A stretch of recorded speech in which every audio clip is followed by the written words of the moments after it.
Once again, it's festival time here in China, and we're fast approaching Duanwujie, otherwise known as the Dragon Boat Festival. China's Dragon Boat Festival takes place on the 5th day of the 5th lunar month, and the actual date changes from year to year. So, what date is it this year?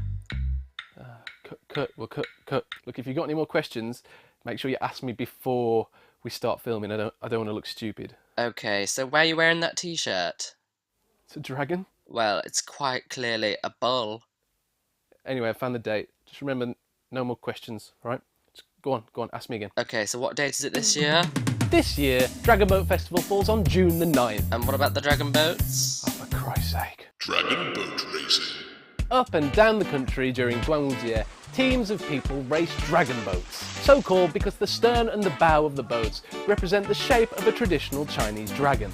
And it's said that the winning teams bring bumper harvests and happiness to their villages. As for why people race these boats in the first place, well, the boats are meant to represent the actions of those villagers who rowed their boats to save Qu Yuan after he drowned in the river. And Qu Yuan is...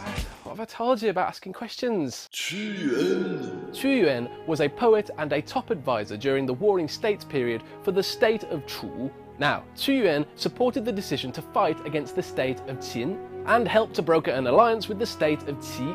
But a jealous official accused Qu Yuan of treason, which led to Chu being exiled by the king. Now, after being exiled, Qu Yuan expressed his love and passion for his country by writing many poems, and in 278 BC, after completing his masterpiece, Huaisha, he drowned himself on the 5th day of the 5th lunar month. All because he couldn't bear to see his country conquered by the state of Qin. Now, the local villagers, when they heard this news, they were distraught, so they set out in their fishing boats to look for Qu Yuan's body, but they couldn't find it. So instead, they threw lumps of rice into the river so that the fish, or any hungry beasts, would eat that rice instead of eating Qu's body. And this act has been imitated over the past 2,000 years as a sign of remembrance.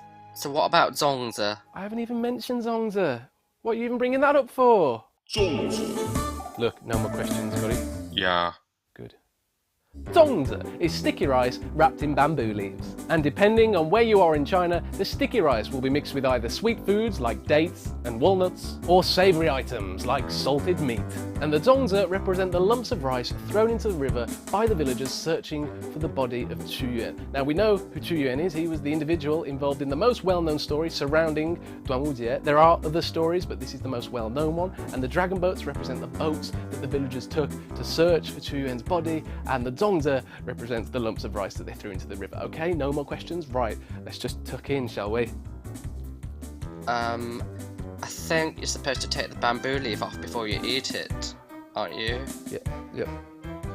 Yes, you are right. I was just testing you.